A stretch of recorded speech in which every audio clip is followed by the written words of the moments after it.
ఈ middle class life నా వల్ల కాదు. పెళ్లికి ముందే లైఫ్ ఇలా ఉంటే పెళ్లి తర్వాత ఇంకెలా ఉంటుందో ఊహించుకుంటూనే భయం వేస్తుంది. తప్పో రైటో ఏదో ఒకటి చేసి లైఫ్లో రిచ్గా బతకాలనేదే రమ్య కిరణ్ల కోరిక. మందార బసవరాజు గారి కూతురు, మగ సంతానం లేని బసవరాజు తన కూతురైన మందారని తనకంటే ఆస్తిలో, ఐశ్వర్యంలో, పరువులో గొప్పగా బ్రతికేవారికే తన కూతుర్ని ఇవ్వాలన్నదే బసవరాజు కోరిక. బసవరాజుకి అన్ని ఇచ్చిన దేవుడు అతని కూతురు మందారకి మాత్రం ఒక చిన్న లోపాన్ని కూడా ఇచ్చాడు. అదే అంగవైకల్యం. తను సరిగా నడవలేదు. ఈ ఒక్క కారణం చేత మందారని పెళ్లి చేసుకోవడానికి తన బంధువులు ఎవ్వరూ ఇష్టపడలేదు. ఈ ఒక్క విషయంలో బసవరాజు దిగులు చెందేవారు. ఏం చెయ్యాలో అర్థం కాక ఆలోచనలో పడిన బసవరాజుకి ఈ ఆస్తి అంతస్తులు నాకు లేనివా?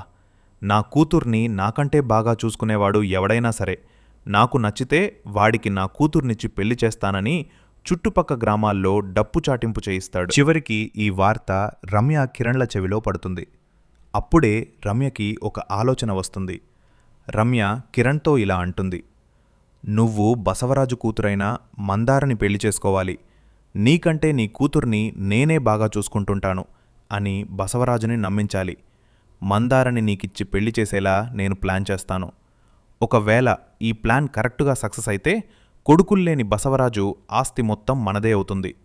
ఆ తర్వాత ఆ తండ్రి కూతుళ్ల అడ్డు ఎలా తొలగించాలో నాకు వదిలే అని రమ్య తన మాటలతో కిరణ్ను రెచ్చగొడుతుంది. కిరణ్ కూడా ఇలా చేస్తే లైఫ్లో సెటిల్ అవ్వచ్చు కదా అని ఓకే అంటాడు. బసవరాజు మనసుని గెలిచి మందారని పెళ్లి చేసుకోవడానికి చాలామందే వస్తారు. కానీ పథకం ప్రకారం మందార ఫోకస్ని తన వైపుకి మళ్లించి కిరణ్ మందార మనసుని గెలుస్తాడు. కానీ కిరణ్ బసవరాజు మనసుని గెలవలేకపోతాడు. కూతురు ఇష్టపడిందనే ఒకే ఒక్క కారణంతో మందారని కిరణ్కి ఇచ్చి చాలా ఘనంగా వివాహం జరిపిస్తాడు. పెళ్లైన కొద్ది రోజులకే కిరణ్ బసవరాజుకి చాలా దగ్గరవుతాడు. నేను నా కూతురికి ఎలాంటివాడు కావాలి అనుకున్నానో కిరణ్ అచ్చం అలానే ఉన్నాడు అని సంబరపడిపోతాడు. మందార మనసుని అర్థం చేసుకున్న మొగుడు దొరికాడు అని ఊరి జనం మాట్లాడుకునేలా వీళ్లు బ్రతుకుతాడు. బసవరాజు తన వ్యవహారాలన్నీ కిరణ్కి అప్పగిస్తాడు. అసలు కథ ఇప్పుడే మొదలైంది. ఈ రోజు కోసమే ఎదురుచూస్తున్న రమ్య తన ప్లాన్ ప్రకారం కిరణ్ ఇంట్లో లేని సమయంలో రోజుకో అబ్బాయి చొప్పున మందార ఇంటివైపు పంపిస్తుంది. రమ్య పంపించిన అబ్బాయిలు మందార దగ్గరికి వెళ్లి ఏదో అడ్రస్ అడిగి వెళ్లటప్పుడు నవ్వుతూ అక్కడ్నుండి వెళ్ళిపోయేవారు. చుట్టుపక్కల వాళ్లకి చూడ్డానికి ఇది వేరేలా అనిపించాలన్నదే రమ్య కిరణ్ల ప్లాన్. కొన్ని రోజులు ఇలాగే జరిగేసరికి చుట్టుపక్కన జనాలు బసవరాజు కూతురు ఏంటి ఇలా మారిపోయింది, కిరణ్ లేని టైంలో ఎవరెవరో ఇంటికి వచ్చి వెళ్తున్నారు అని తన క్యారెక్టర్ మీద నిందలు వేయడం మొదలుపెడతారు. చివరికి ఈ సంఘటన బసవరాజు కూడా చూసేలా రమ్య కిరణ్లు ప్లాన్ చేస్తారు. బసవరాజు మందార్ని మందలించగా, నేనేం తప్పు చేయలేదు, వాళ్ళెవరో నాకు తెలీదు, గత వారం రోజుల నుండి ఏదో అడ్రస్ అడిగి వెళ్ళిపోతున్నారని ఏడుస్తూ చెప్తుంది. ఈ విషయం మీద ఊరి జనాల దగ్గర సింపతి కోసం, నా భార్య క్యారెక్టర్ ఏంటో నాకు బాగా తెలుసు, మీరెన్ని చెప్పినా నా భార్యను నేను అనుమానించను, దయచేసి ఈ విషయాన్ని ఇంతటితో వదిలిపెట్టండి అని ప్రాధేయపడతాడు. కానీ ఊరి జనం మందార్ కనిపించినప్పుడల్లా అదోలా చూస్తారు. తన క్యారెక్టర్ గురించి తప్పుగా మాట్లాడుకుంటారు.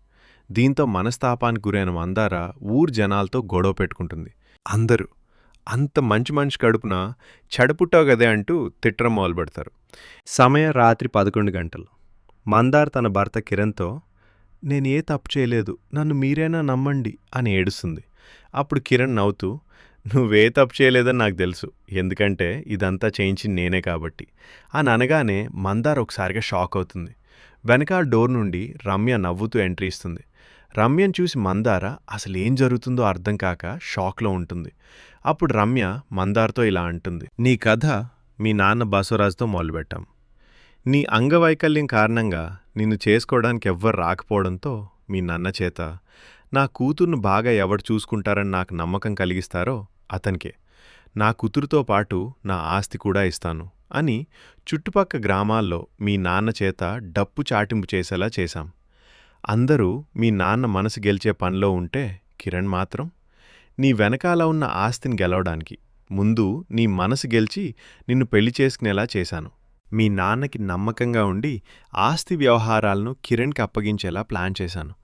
నీ అడ్డు తొలగించడానికి చుట్టుపక్కల వాళ్ళకి అనుమానం కలిగేలా నా మనుషుల్ని కిరణ్ లేని టైంలో నీ దగ్గరికి పంపించి ఊళ్ళో వాళ్ళ దగ్గర నీ క్యారెక్టర్ బ్యాడ్ అయ్యేలా ప్లాన్ చేశాను.